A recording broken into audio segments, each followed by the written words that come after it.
recording today, but I will say this, though. Happy birthday to Danny Trejo. We were just talking about that pre-show. He celebrated birthday this week.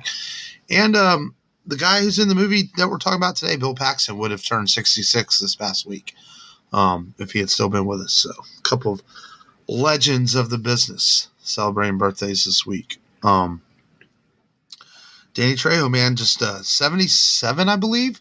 Still doing his thing, though, making movies. Yeah. Selling tacos, selling beer. He's got cervezas out there. And I just always find his story pretty remarkable, how he was, coming out of prison, considered himself to be a walking dead man, thought someone would take his life at any moment for the things he did and gangsters he hung out with, but he was able to turn his life around and do a lot of good for a lot of people and himself. And I think I've always liked his story. I think it's amazing. And got to meet him briefly at Compalooza a few years ago, and that was one of my top 2 or 3 celebrity moments. I mean, that was awesome just to shake his hand. And just he seems, and from all accounts and reports and things I read about, just very genuine. Like, he really highly appreciative of where he's come from and appreciative of his fans and people he meets, and takes the time to appreciate them. I think that's pretty cool. He's a cool dude, man. And he trains Rancors. That's right. He is now officially a part of the Star Wars universe, and I think that's pretty badass. And so,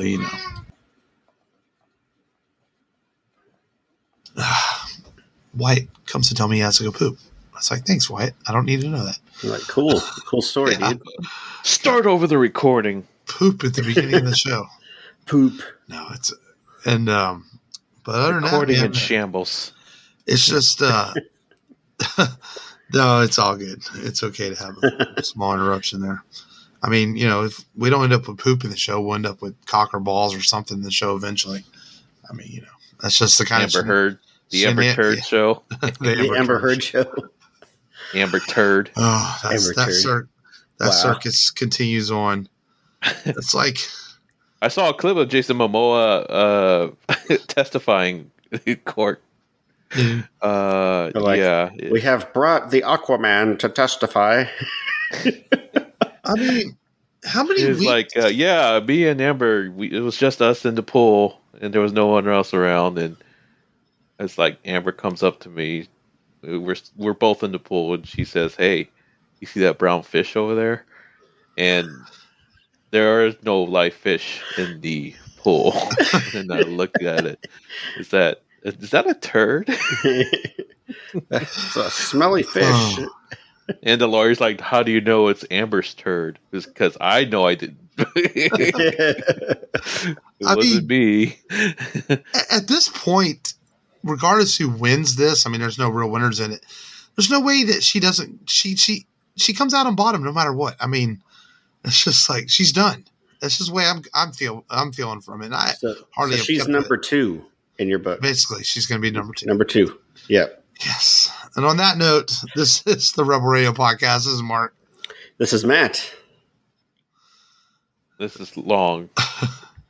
Episode 299.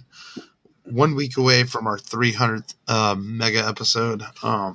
If you flip it upside down, it's 662.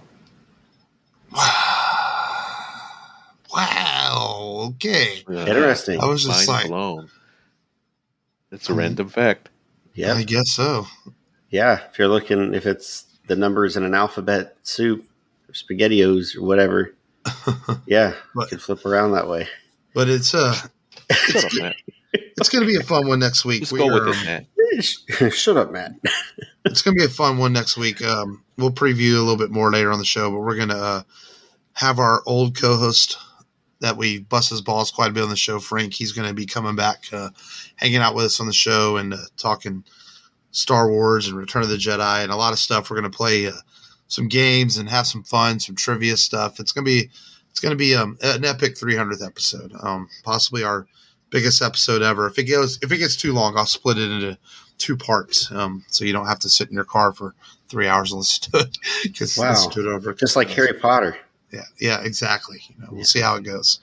I asked Frank how he felt about playing all these games and stuff, and he said, I like it. Words of wisdom from Frank. Words of wisdom.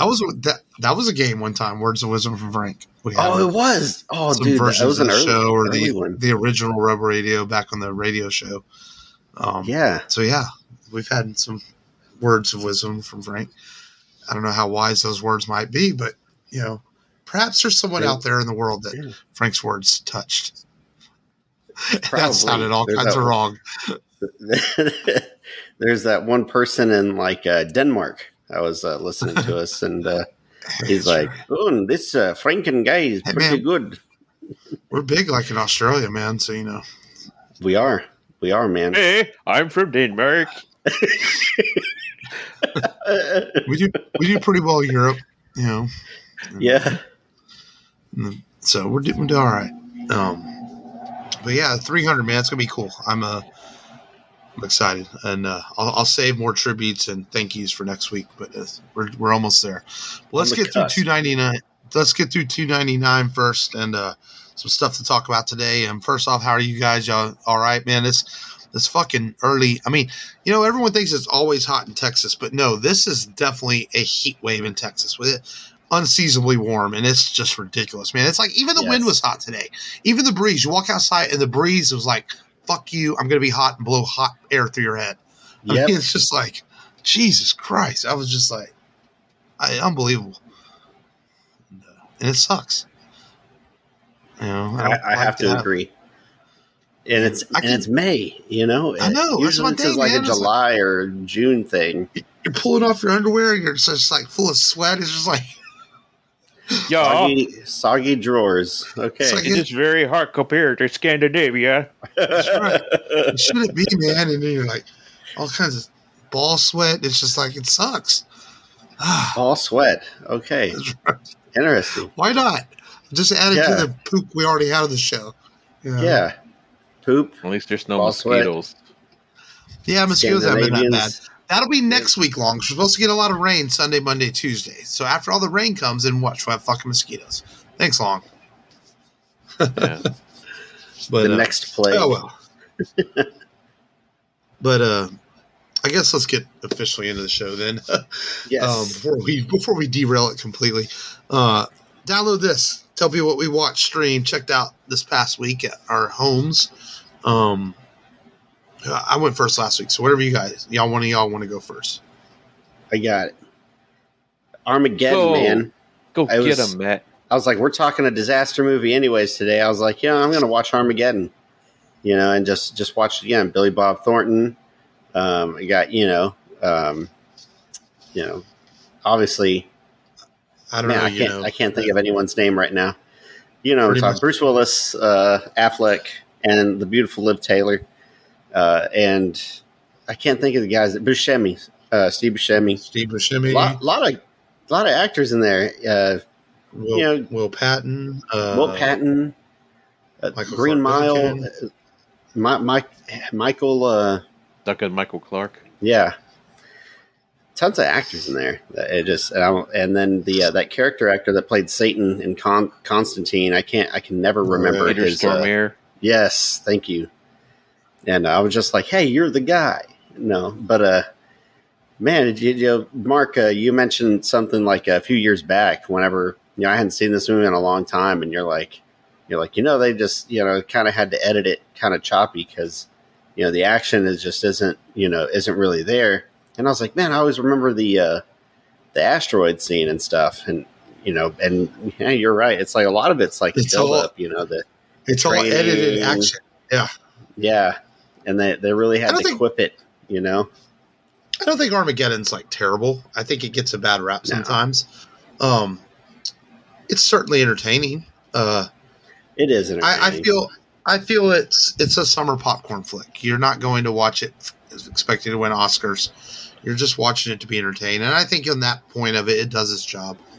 But it's not one of Bay's better films. It's, like I said, it's very overly edited to try to make it seem like more is happening than really is. Yeah. But, it is what it is. Yeah. So. And then Thank You for Smoking. I hadn't seen that. And I was like, oh, No, and I was It's like, pretty oh. good, actually. Yeah. I was like, Two-Face is banging Rachel Dawes again in this movie. Katie Holmes is the reporter, Yeah. but he's such a good talker in the movie, and I just like his spin. You know how he can put a spin on everything. It was pretty entertaining, and oh man, I can't ever think of his name. J. Jonah Jameson, actor. J.K. Simmons. J.K. Simmons. I wanted to say J.K. Rowling, so I knew that was wrong. And I'm like, why do I want to say J.K. Rowling? It's J.K. Simmons. He's in there, sleep, son. stealing his ideas, and pretty fun. It's on Netflix, or not Netflix. It's on Prime if you're interested. And I want to say that's it. I've played some video games, but nothing special.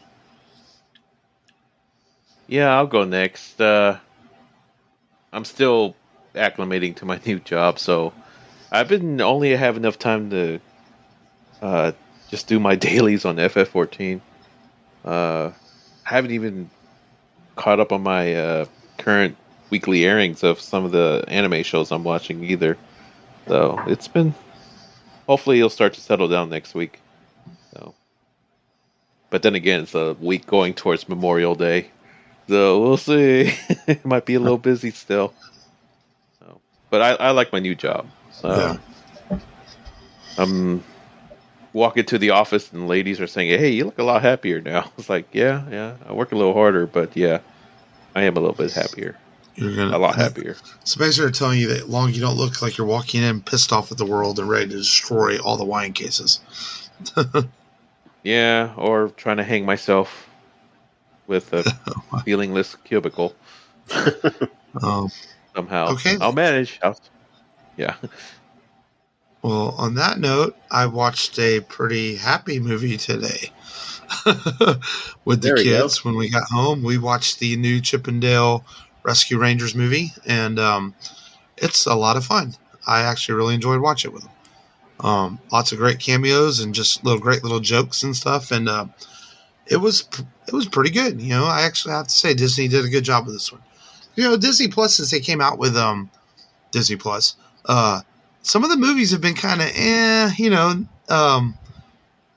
pretty missed for the most part. Let's just be honest. They've done a good job with their TV shows and things like that, but most of the movies have been just not great. But this one's pretty fun, pretty entertaining movie. I actually think it could have had some success at the theaters if they had chose to go that route. Now, okay, when I say that, the Pixar stuff they put out has been good, but most of their direct to Disney Plus movies have been kind of But this one's pretty enjoyable. I heard there is a cameo. IGN released that there was a cameo of the old version of Sonic in the film. Yeah. Before the fans complained. Yeah, there is. And it's pretty funny. That's hilarious. Definitely worth watching for entertainment. Your kids will enjoy it, Matt. It's a fun movie. Other than that, I'm kind of getting back. Since I was caught up, since I finished Yellowstone, I was getting back into watching Titans. And the first season of the show is really good, but this second season it's hard to watch. It's a lot of talking heads. It's like, I guess because, remember when Titans was on DC Universe, right? And then before they moved it over to HBO Max, it almost feels like they didn't want to spend as much money on season 2. So it's like, let's have them talk a whole lot, and they talk a whole lot. And then they talk some more. And then they talk some more. And it's like, is anything going to happen on this season? I think I'm about episode 5, about halfway through, and it feels like nothing's happened this season of Titans. But I'll keep going with it, though, because I've heard season 3 is really good since it's on HBO Max now and they got the budget back. And I don't know. Yeah, it's just kind of like, let's get some stuff going here. Other than that, I started watching the Batman again. It's like my 4th viewing of it. I watch it in parts just because it's 3 hours, so I watch 15 minutes here, 15 minutes there, and I like it a lot, as Frank would say. We just have to bust Frank's balls this entire episode to prepare him for next week. Yes, it comes out on Blu-ray Tuesday. It seems silly to kind of buy stuff now with everything's streaming. But I think I'm going to buy a copy of it just to have it since I have all the other Batman movies. And I don't have a 4K player, but I'm kind of tempted to buy it in 4K just so I can get the 4K digital copy. I might do that just because HBO Max says it's in 4K, but it's still really, I don't know about y'all's TV, like your 4K TV, but there's still a lot of parts where the darks and the grays just don't pop like I feel they should, So I don't know. Sometimes I wonder if that's the stream coming off of HBO Max, If I put it in HDR mode, it pops pretty good. But the only thing about HDR mode is if it makes it that much darker. And so if you're watching it with any like light kind of reflecting on the screen, you don't have the room blacked out. Right. You're watching it at night, you still have kind of the same problem. Yeah, maybe so. Not always sure about how all that tech stuff works, but I think it's still pretty cool to watch stuff in very sharp form. And yes. So it's good stuff. That's about all I really watched this week. Not as much as I did last week. And we'll see how this week goes. If there's anything new I want to watch. So, like I said, I might watch it. I'm going to try to go. I really want to see Top Gun, but I just don't know when I'm going to see it. I might end up not seeing that until I'm on vacation in a couple of weeks. We'll see. So, but it comes out next. I might see Top Gun in 4DX. That'll be fun. I have someone that a friend that has been going to go see movies in 4D, and he's just like, oh, it's so awesome. And I was like, I don't know. I feel like it would take away from the movie. It's very expensive. But he's I told you guys my 4DX experience watching Alien Covenant. Oh, you watched Alien Covenant in 4D? Yeah, and it also had like environmental effects as well. Yeah. So yeah, you're trying to like look away from the screen, some scary parts, and then the chair will turn you towards the screen. It's like, damn it, I can't escape. And when there's a bloody scene, they'll literally spray fucking warm water on your face too when there's a blood splatter. They're like, oh god, I have to wipe my glasses. Dang it. Yeah. I don't know. I think I don't know. I don't need trickery for movies. That's just me. Like, yeah, I might see Avatar 2 in 3D just since that's the way Cameron's designed it for. But other than that, most films I don't care. I just like, I can see them how they are. I can't even tell you last time I saw a movie in 3D. Oh, wow. Maybe the early days of the MCU. I think I saw Captain America: First Avenger in 3D. I remember. It's been a long time. I remember watching Tron Legacy in 3D, but I remember seeing that in 3D. Yeah, I saw Superman Returns in 3D. It was the same thing. It had just limited 3D scenes. But yeah, it's been a while. I can't remember the last time I saw something in 3D. I think I took the kiddos to go see Spider-Man in 3D this past year. It might have been. I think, yeah. We need to tell freaking James Cameron to stop projecting his nostalgia for 3D. Darn boomer. It might have been Boomer. It might have been 300 Rise of the Empire.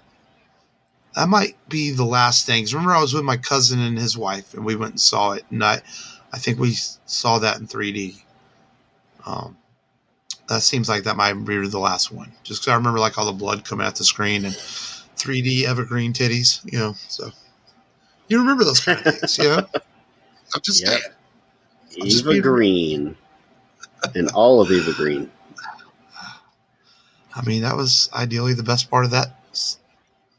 I don't even know you call it a sequel. It was a sidequel. It took place kind of at the same time as the original. It was like it was a sequel, sidequel, prequel, all in one or something. It was, I don't know. It was kind of odd. Oh well. All right, let's get into today's feature film from 1996. Man, this was I think I talked about this in the preview last week. This was a movie that kind of came out of nowhere. It was a big special effects film, and this was the era of you had to do mega special effects to get people into the seats. Coming off the Jurassic Park and movies like that, and people were wanting to be thrilled when they went to the theater. They still do, but now I think today special effects are a given. Now you also have to add story to that factor. And this movie though has a pretty decent story to it, even if it is a bit far fetched in some ways. But I mean, not that there aren't really storm chasers out there, but some of the things they go through in this movie, they probably would not have survived. But, that's okay. But it stars Bill Paxton and Helen Hunt and directed by Jean DeBont, who directed Speed. And that is the 1996 blockbuster Twister. Basically, this is, I guess I'll summarize. I think Long Day last week in the Matt.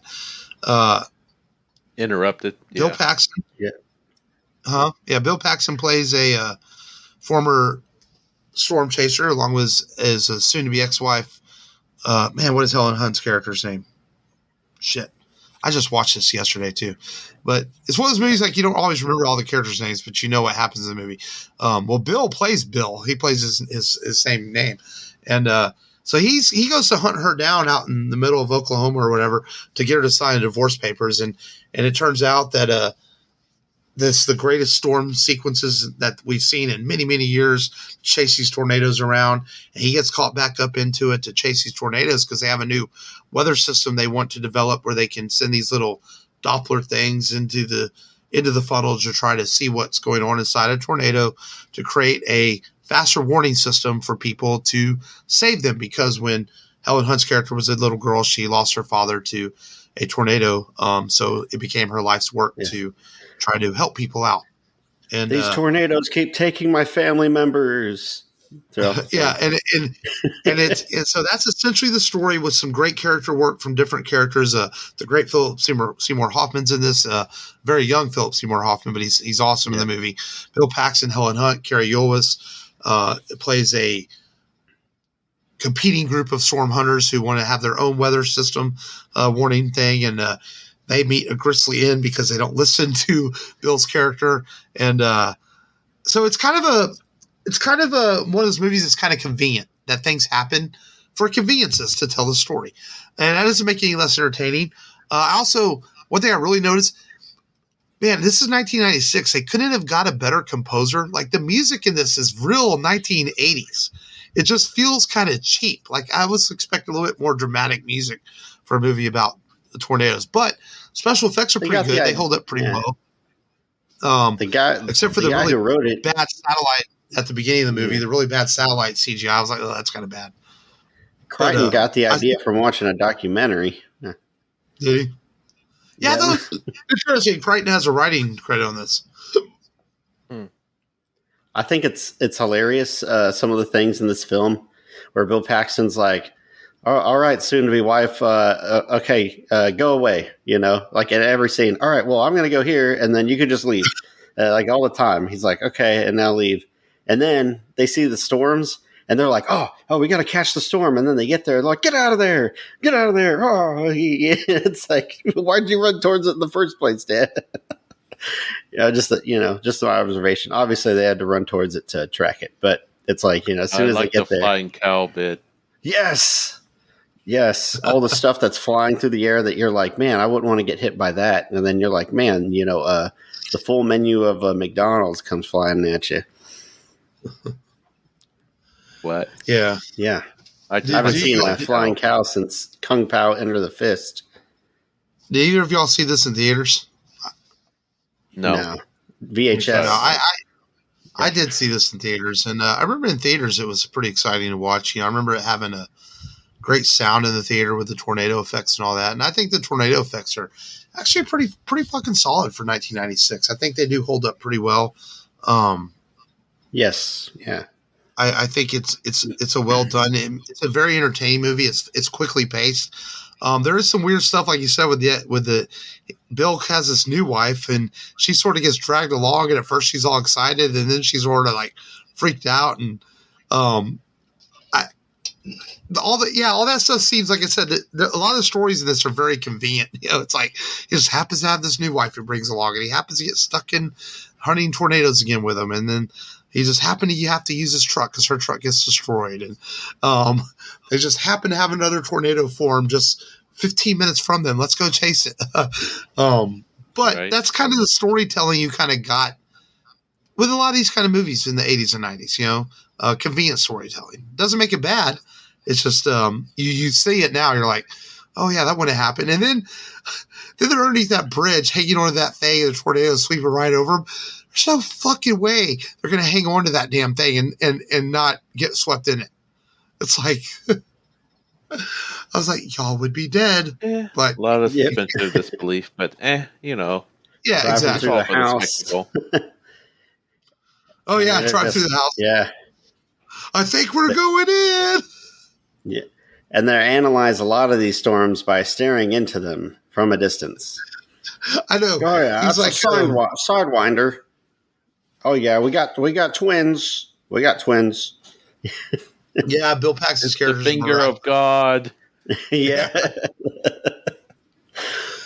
Bill Paxton's character is some sort of tornado whisperer, and he can feel the tornado, what it's doing, and because he feels the tornado, what it's doing, he decides at the end of the movie to go down the other road, and Cary Elwes and his team's characters don't listen, and all of a sudden, the next thing you know, they're swept up in this tornado and they're dead.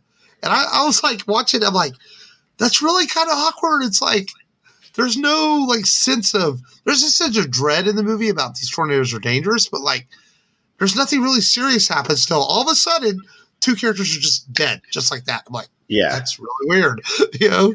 And they're like, God dang it, he couldn't listen to me. And she's like, oh, we tried. I'm like, ouch, you know? It's just like, and then the other team just disappears. There's no aftermath for the death of their leader. It's just sort of like, okay, you know, this giant tornado sweeps across the land, and then Bill Paxton, Helen Hunt conveniently escape the giant tornado again by outrunning this thing somehow. Yeah. And then there's not 15 feet behind them, there's tractors and all kinds of stuff getting swept in the air, but yet they're keeping their feet on the ground running the entire time. I'm just like, you really have to suspend your belief on it. Yeah. And it's a fun movie, and it shows in the box office as well. I remember it making a ton of money as well. Yeah, when it came out. We transitioned from superhero villains. You know, we had our Batmans, you know, our Keaton Batmans at the time, you know, and didn't Batman Forever come out around that time too? It was a couple years before this. This is 96. Yeah, it made $241 million at the U.S. box office. It was a lot of money in 1996. So it did very well. Then this sparked all kind of like, you know, we want our protagonists to fight, you know, natural disasters now. And man, so many natural disaster movies spawned after this. I think we talked about that a little bit at the end of last week's show. And Armageddon, Dante's Peak. And I know there's more. And then, and then it continued. Volcano. We got San Andreas Fault, you know, years later, or San Andreas. Yeah. But yeah, Paxton, man, it's always cool seeing Paxton on the screen. I like that he's always Bill Paxton. You know, I guess, you know what I mean by that. Yeah. And he's great. Always fun to watch, entertaining. Mm. Yeah, he's one of my favorite actors. I've always liked him. And you know, the whole disaster movie thing is really, it's a genre of film that I think isn't always super celebrated, but there's a market for it. Going back to the Poseidon Adventure and movies back in the 60s and 70s, they tend to come in waves, and Twister brought in a new wave of disaster films, and then they kind of went away again. Then in the 2000s, you know, Roland Emmerich is still making these movies with Day After Tomorrow in 2012, and then he had that recently, that Moonfall, was that Emmerich, I think, where the moon's crashing into Earth, and you know, so I think disaster films are a genre that people are always interested in because you know, obviously no one wants to live through these things. You don't want to witness this stuff, but yet you kind of want to experience in your own way through the big screen. Like, oh man, that would suck if the world ended like that, or the tornadoes were crashing through my town, or so I think that's what disaster movies do, is they do give you a sense of fantasy and to enjoy them on the big screen, and they're entertaining. And I think sometimes disaster movies get a bad rep because people want to tear them apart for like just being bad films, and they're not really bad films. They're just, you know, there's a certain genre of film and people like them. And generally, most of them do pretty well at the box office. People do like to go see these movies on the big screen. I think I talked in the post show last week. I I actually found 2012 pretty entertaining. That was a pretty entertaining disaster movie. That Day was After yeah, I Tomorrow. that was was. shocked considering how picky you can be on movies. The Day After Tomorrow, I did not care for as much. That one I remember not really liking. I was like, yeah. So some are good and some aren't. I never saw the About one with The Deep Rock, Impact. San Andreas. I remember Deep Impact just kind of being. I don't know. Okay. I think when it comes to comic movies, I think I liked Armageddon better. I think Yeah. Deep Impact was just more like the overdramatic version. Is that the one where it hits and there's that giant ocean scene at the end or something? Yeah, and I remember. Yeah, they use that ocean scene a lot whenever they they did that compilation for the most the greatest handshake in the world. Oh yeah. All the disaster movie compilations are slapped together. Yeah, I remember that. Yeah, the this is a Spielberg produced film too, by the way. Amblin Interesting. Entertainment. Yeah, and but let's talk a little bit. I want to give Phil, as good as Bill Paxton and Helen Hunt are in this movie. I want to give Phillip Seymour-Hoffman some credit because I remember seeing this when I saw this in 1996. I didn't know who he was because he wasn't a star yet, but like he kind of grounds the movie a little bit because he's just out there having fun. He's like, "Oh, you're gonna love this, and you're gonna see the suck zone," and he's calling He reminds me new of Jack wife Black in the movie. sweetheart, and he's yeah. great, man. But he's great in the movie, Yeah. Yeah, Jack Black saw this and he was like, I'm going to base my entire personality off of Phillip Seymour-Hoffman in this movie. and it kind of made me miss him. Well, I always miss Bill Paxton, but Phillip Seymour-Hoffman, I didn't maybe see all of his like real serious movies, but it kind of made me miss his genius because he really was very good at what he did. He just couldn't get past his demons, unfortunately. But it shows here at a young age that this guy had acting chops and knew how to be a presence on screen, and he's really fun in the movie. I liked him in the Hunger Games movies, which of course those were his last films. And then I liked him in Along Came Polly. he was pretty funny in that movie. I don't know if y'all ever saw it. I know you're not the biggest Ben Stiller fan, Mark. My favorite. Yeah. My favorite Hoffman role is Lester Bangs, easily, and Almost Famous. I think it's always going to be my favorite role of his. It's just not Mission Impossible. Yeah, I mean, he's pretty much a cookie cutter villain in Mission Impossible, though. I mean, not that he's bad in it, but I mean, it's just anyone could have played that role. Where Lester Bangs, I think, had to have a certain what am I looking for to play off of young Williams' sensibility of innocence. Lester Bangs had to be an actor that understood that sense of innocence, but also understood what it meant to be a rock and roll writer. And I don't think anyone could have pulled off that part, but anybody could be a villain in Mission Impossible 3, So I think that I hope I explained that right. Yeah. I just felt that's fair. He brought a real grounded reality to Lester Bangs and Almost Famous. And I've read things about where he just really took I can't think of the actor's name who played William, but just took him under his wing and they became really good friends. And I remember when Hoffman died, that young actor put out a statement about it, and just so he helped him along in his career. And that's the kind of guy that Hoffman was. Despite his own demons, he was there to help people. And watching this too, I completely forgot Cary Elwes is in this movie. And to watch it the other day, I was like, oh, that's right, he plays like the scummy other weather guy, Bill Paxton's alter ego enemy. And I always thought I had forgotten about him too. Yeah, but he gets his comeuppance for taking that damn corporate contract. I like that there's an oold school Suburban in this movie. I know it's I'm a car guy. I like that classic 90s Suburban. Well, it's funny too. A lot of people question like, why is there? It feels like they introduced Elwes and his team, but there's not a whole lot of them in it. A lot of that is because a lot of it was cut. This movie was almost rated R, and they cut about 15, 20 minutes off the movie, mostly profanities and just kind of back and forth where Elwes' character was fussing with Phillip Seymour-Hoffman and Bill Paxton's characters and kind of cussing each other, and they felt it didn't do anything to add to the film, and they wanted to bring it down to a PG-13. So I thought that was interesting to read that. Oh, this is going to be rated R, and you said, and it had a lot more profanities in it until they cut it back. But I was reading what else I was reading. But overall, I think I like. Again, another convenience of the film. We're introduced to the Aunt Meg, and she feeds them all and everything, and then you can almost sense in this movie, that town was going to hit by a tornado, and sure enough, this big tornado comes through, and they have to go back to the town and save Aunt Meg from the house. Just another convenience of the story. But aren't disaster movies made of conveniences, to drive the story forward? Oh, yeah. Yeah, man. Otherwise, you can't have a disaster. Can't have a house fall on Bill Paxton, then there goes your movie, man. Game over, man. Sure. Game over.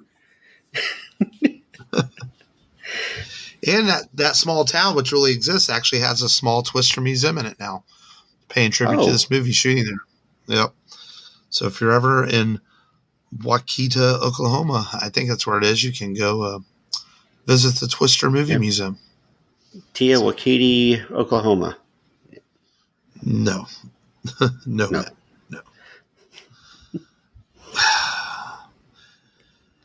I was trying to find something. I mean, and talking about a little bit of science in this is to this day, they still don't really have any warning systems for tornadoes. A lot of the stuff in this movie is kind of made up. It's fictional.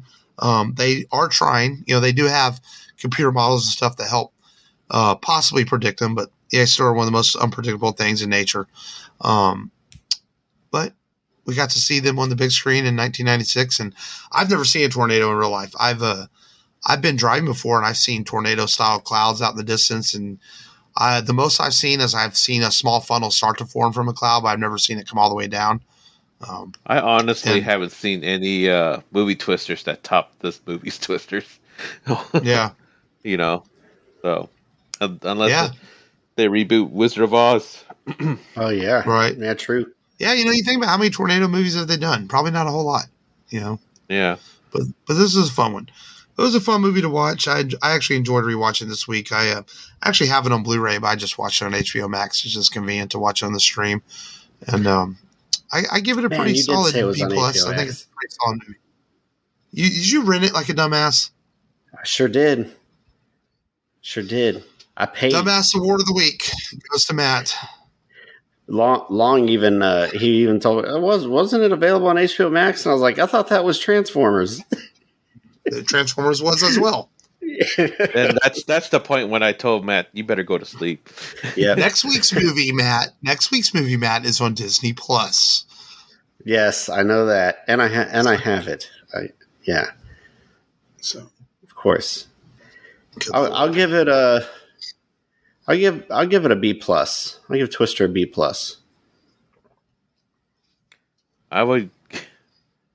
I can't think of a Twister pun, but yeah, I agree with y'all. My consensus is B+. Cool. We've twisted your arm on the rating. Right. Yeah. Okay. That's good. Yeah. All right. So, all right. Yeah. All right. Well, this segment we introduced at the beginning of this year after retiring the top 5, and this segment is going to be retired after today because it's caused some inner turmoil between the trio of the Rebel Radio podcast on a weekly basis. Heated debates, and we love each other like brothers, so we don't want to fight with each other and cause. We're always pissing and moaning on the topic, causing animosity. Yeah, Mark's waking up in cold sweats saying, the laces were in. They were in. So next week, we're going to do some just different stuff I'm planning. And but with 301, we'll have a new sub-feature. And I promise Long that it's going to be a sub-feature that doesn't require any homework. It'll just be Mark will have to do the homework. So I know Long will appreciate that. But this will be the final Duel of the Nerds. I basically won the Duel of the Nerds. I've had like so many victories. I basically am the champion. But you two guys get to have the final go at it today. And we're doing a little twist to it. I asked you guys, I texted y'all saying to think of a 3 to 4 minute story featuring a mainstream character from either the Marvel, DC, or Star Wars universe. And I think you guys know what I meant by that. Don't go pick some Dr. Poop villain from DC or something. It had mainstream means characters people recognize. I think you guys knew what I meant by that. Booster Gold. Well, Booster Gold's fairly mainstream. I would have been okay with that. I'm just talking not something real obscure. Like, don't go do like Black Krrsantan from the Boba Fett show. That's not quite mainstream as far as Star Wars goes. I mean, we know who he is, but general audiences don't know who he is. You know, and I didn't give a shit either. I'm just saying. Shut up. Don't interrupt me. So, which one of you want to go first and tell your 3 to 4? Matt, you go first. And there's no rebuttals today. Whatever story I think entertains me the most wins.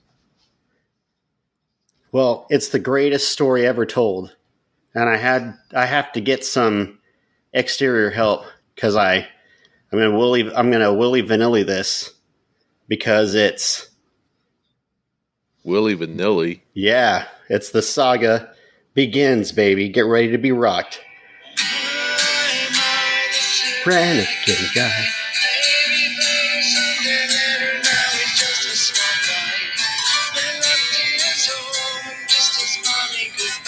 What's your story, Matt? You're wasting time. That's what I'm saying. Like, what's the story?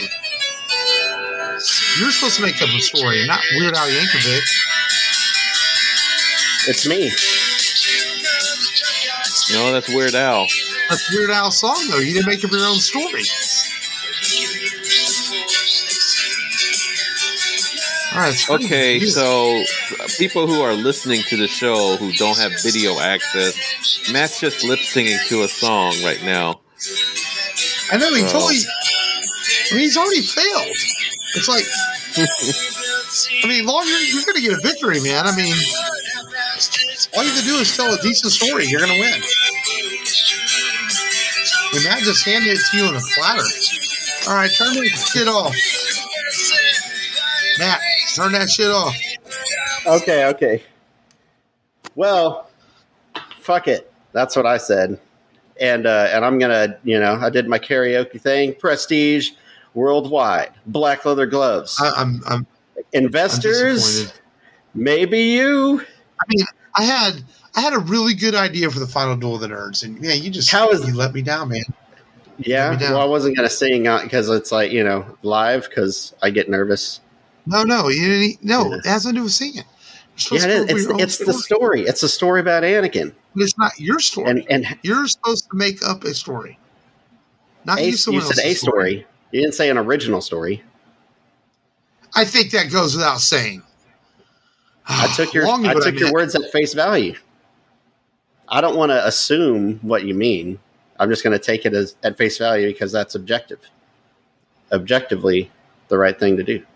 Matt, you had to create a story manifest from your imagination. Well, I created it, No, you didn't. with my voice. He wrote the song. He originated from it, So, are you done, Matt? Well, you said I was done. I guess I'm done. I still want to hear a long story. Yeah, say your story. Okay. All right. Sit back and relax, because this story stars my alter ego, the evil Dr. Tran. He was armed with an infinity gem, the space gem, and the world's most powerful aphrodisiac. And he set forth to create what he called the Infinity Harem. First on his list is the mainstream movie star, Salma Hayek. He brings Salma Hayek into his bedroom, sprinkles her with the most powerful aphrodisiac called X-Love. That's right. X-Love. X-Love is sprinkled on this Salma Hayek. And so he did her. And so his next collection of his Infinity Harem is an anime character from Evangelion, Mitsuko, the MILF of all MILFs in anime. So he brings her into his dimension and sprinkles her with X-Love. He did her too. Next on this list, video game, mainstream character, Tifa Lockhart from Final Fantasy VII. Lockhart. Miss Big Booba. Yep. He brings her into his dimension, sprinkles her with X-Love, and did her all night long. Next on his target list of his collection is from the Marvel Universe. Psylocke. British Asian chick with ninja skills and psychic powers. She tried to resist, but could not resist the power of ex-love. And so he did her. And then finally, the crown jewel of his infinity harem, he brings in the DC Universe's most powerful woman, Wonder Woman. She, like, what am I doing here? Weird Asian guy. I'm here to give you a piece of the universe. So he sprinkles her with ex-love. She could not resist. So he did it with her too. Great. This is what I would expect from a Kirk fan. And so he has all of his Infinity Harem collected in his Infinity Harem. All the women of all the major universes. And so thus ends my story of how the evil Dr. Tran conquered all the hot women of each of their universes. The end. And he did it all night long with all of them. All night long. We have Matt's lip syncing Weird Al story. It's not even original, and we have Long's Midnight Jerk Off Infinity Harem. Well, Yeah. Yep. Midnight Jerk Off story. And Infinity but at least Harem. Long's Roll was 34, original. baby. Long's was original. Long wins the Yep. final duel of the nerds because he at least attempted Yeah. the original story. Not sure what Matt was thinking. Matt was just basically like trying to be slick. I was about to fall asleep, and I was like, what the fuck am I gonna do? You know? And then I was like, I'll do it in song form. I'm like, my story is like inspired by the image of Thanos holding his Infinity Glove when he collects all the gems. That's what I was kind of going for. That made you Except think of women. Selma Hayek? Selma Hayek. Hey, Selma number Hayek, one. man. he won as soon as I don't care how old she is. He won as soon as he said Selma Hayek. I mean, you know. Yeah. That's It's why he between wanted to her do Dust or Till Dawn. Monica Bellucci. Oh, Monica Bellucci, yeah. Yeah. But that's my story. I'm sticking with it. All right. Congratulations, Long. Thank God that Thank you, segment's Matt. retired. All right. Let's do some news. I'm excited about this. Daredevil is going to get a not really a reboot, but a relaunch on Disney Plus. From all intents, it seems they're going to continue it from where they left off at season 3 with a 4th season. They're not going to do away. They're not going to cancel all the stories that already existed. And you guys know how much I really love the Daredevil series, so I'm very glad that we're going to get more. I know it's probably going to be a little scaled down. It's not going to be as violent as the Netflix series was, but I'm okay with that. I don't really have a problem with that. It doesn't bother me. I've read the online trolls were like, it's going to suck because it's going to be Disney-fied. It's shut up. Trust in the storytellers to tell a good story. And I think it's exciting. I mean, we knew with Charlie Cox appearing in No Way Home that in some way or form he was coming back. There's a lot of rumors that he shot a cameo for the series that we're going to talk about the trailer in a minute. So we'll see if that's true. But glad to see him coming back as Daredevil and getting continuation. So did you guys ever finish all 3 seasons of that? I still haven't started the 3rd season, but I should. I knew Matt had. Yeah, it's Yeah. good stuff, man. Really good. So I like it. And the way they left that 3rd season, man, there was so many unanswered questions as far as the story of Bullseye and stuff. So I hope we get to see those loose ends taken care of. And I really liked him as a villain. yeah, and I hope I can't think of her name, but the girl who played Elektra, thought she was really good. I hope they bring her back because I thought she fit the role really well. So I'm excited to see where they go, and definitely the guy who played Foggy, hopefully he comes back as well. So we'll see. But Mighty Ducks. the next movie series, the next Marvel television series is coming out in August, and we got a trailer this week for She-Hulk, which is rumored to have a Daredevil cameo possibly in it. I just didn't care for this trailer, guys. The slapstick humor, the CGI is terrible. I don't know, man. I'm just not excited. It just feels like maybe Marvel's doing a little too much at times. I'll give it a chance. Don't get me wrong, but the trailer didn't do it for me. I just felt like, it just felt I like all silly. the Futurama death by Snoo Snoo memes.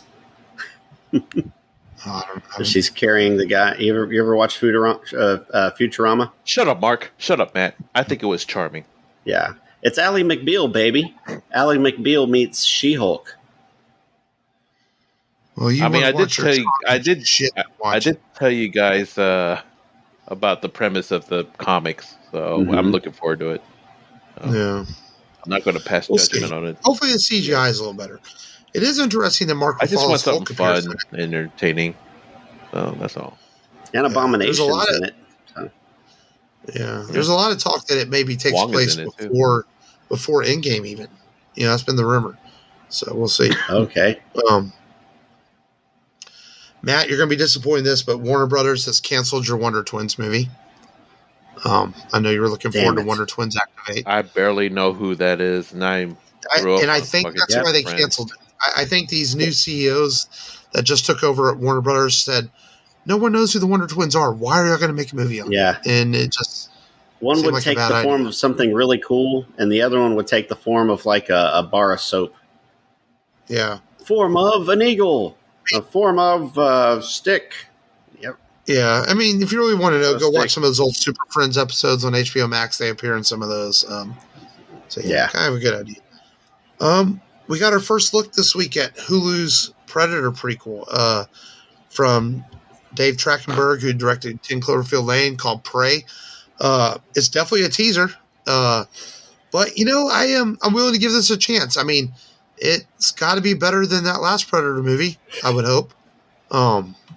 Interesting premise. Yeah. Predator in the Western frontier fighting Comanches. We'll see, man. It comes out like August 5th on Hulu. I think it's kind of cool looking. So, I know, Matt, you've got to be a little excited. You're a big fan of that character, Matt. I mean, Predator's a cool character. I like the fact, too, that the Predator films, they don't try to reboot them. They're just like, we don't give a fuck. We're just going to make another Predator movie. And I think that's kind of cool. Yeah. Here's my reaction. Yeah, I was like, ooh, set in, North American pre-technology. And then I saw airing on Hulu. Fuck. I don't even have Hulu. And I think that service sucks. Yeah. I only have it because I haven't bundled with my Disney Plus. I don't have it bundled. And they're fixing, I think tomorrow, I think they're fixing to offer a $1 a month for 6 months for new. Yeah, but here's the thing, though. The thing that pissed me off about Hulu, and I'm going to go on a small rant, is that when I pay for ad-free content and I still get ads, fuck that. No. Nah.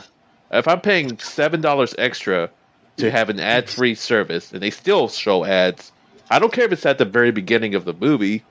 It's still an ad, That's false advertisement. That's fair. Yeah. I'm keeping my money. I'm keeping my money in my wallet where it belongs. Fucking boomer. The CW this week announced a lot of Gen X disappointment. That's all. The CW announced a lot of their cancellations, upcoming shows this week, and people were concerned about where is the Babylon 5 reboot, and so J. Michael Straczynski, who's very active on Twitter, took to Twitter to let people know that it's still very much in active development. He's very much involved with it. They just didn't announce it because it's not going to be ready for this coming TV season. So it might be fall 2023 before it's available. And as a longtime Babylon 5 fan, I when I first heard this, we talked about the show, I wasn't really a fan of the idea. But the fact that Straczynski's involved with it and very much hands-on, I'm willing to give it a shot. And I think Babylon 5 is a good enough story that can be retold with modern tech and modern audiences and see where they go with it. So first 4 seasons were fantastic. Yeah. You have to. Well, even the 5th season is good considering they had to work around the fact they didn't know they were going to get 5th season. I think there's some good stuff in it. So we'll see. If you're to check out Babylon 5, check out the first 4 seasons for sure. Yeah. It's good. One of my favorite shows of all time. First season's hit and miss, but once you understand the universal lore, second season, really good. Mm-hmm.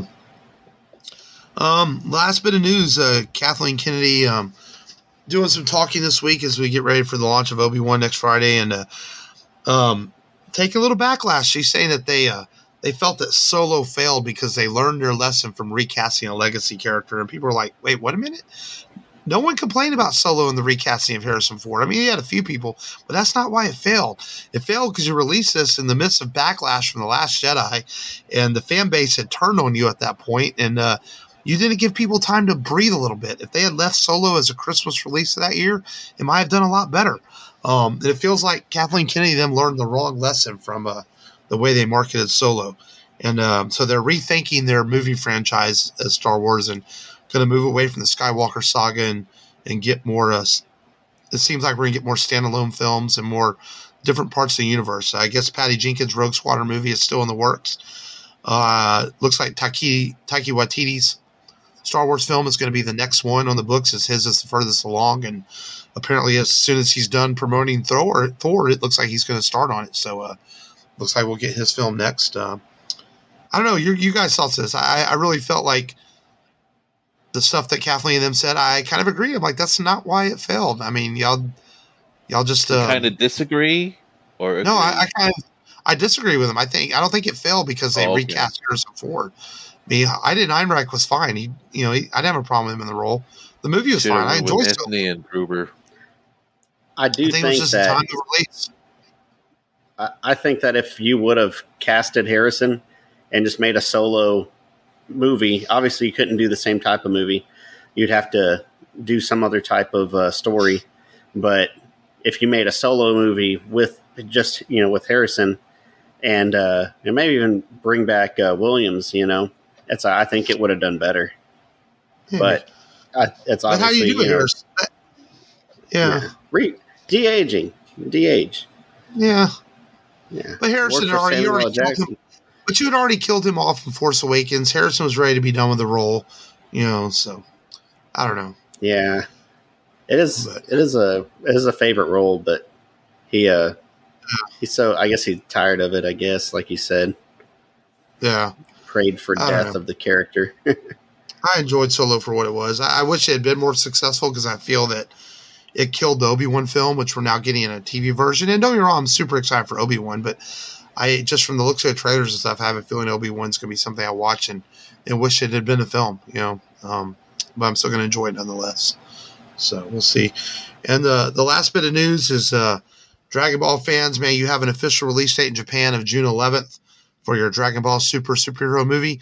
And Crunchyroll is working on bringing it to American audiences, and they're saying by late summer. They're not the standard 6-month wait that generally occurs for major anime releases. They're trying to avoid that with this one because they know the audience are super hyped for it. So Crunchyroll is going to try to have this in American theaters by late summer.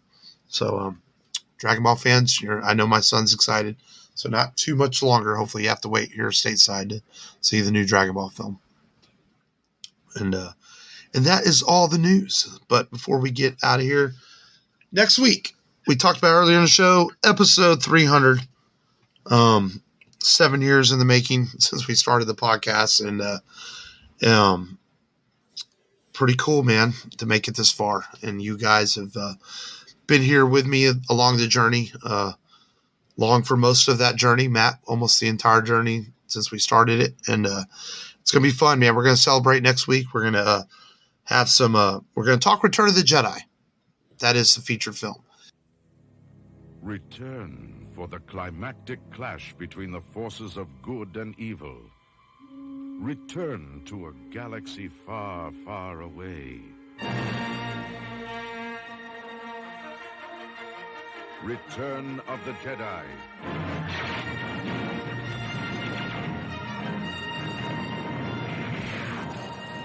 The next chapter in the continuing Star Wars saga. The battle for freedom rages on.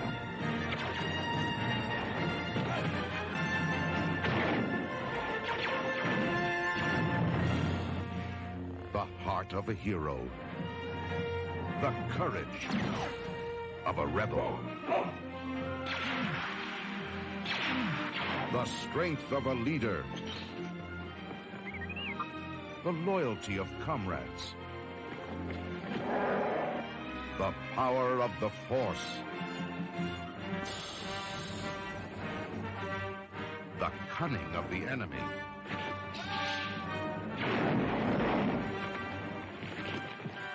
A destiny revealed. Is Darth Vader my father? A legend fulfilled. An epic of heroes, villains, and aliens from 1,000 worlds. Major Crap! The quest continues. The circle closes. The saga lives on. Return of the Jedi begins May 25th at a theater in your galaxy. And that movie needs no introduction. We did Star Wars for 100, Empire Strikes Back for 200.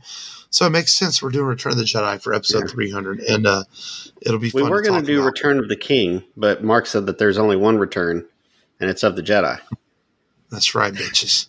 Of the Jedi. And so we'll talk about some great Rebel Radio moments over the years. We'll play some games. Former co-host Frank is going to return to the show for the first time since, maybe like episode 110, 112. It's been a while. I have to go back and look at what Frank's last episode was. When he, it was mutual parting of ways as he chose to leave the show because of just the way our schedules worked out, things like that. And, but we're going to have him on the show and we're going to bust the fuck out of his balls next week, of course, when he returns to the show. Not literally, figuratively speaking, because I'm not going anywhere near his balls. But so it'll be fun, man. It's a big milestone, and we thank you, listeners, for listening and making it this far to allow us to get to 300 episodes. But more on that next week. But until next time, the RebelRadioPodcast.com for all your Rebel Radio needs and social media. This has been Mark. This has been Matt. This is Long. Remember, as always, until episode 300 next week, stay safe and just go there and do it. Like Long did in his dreams.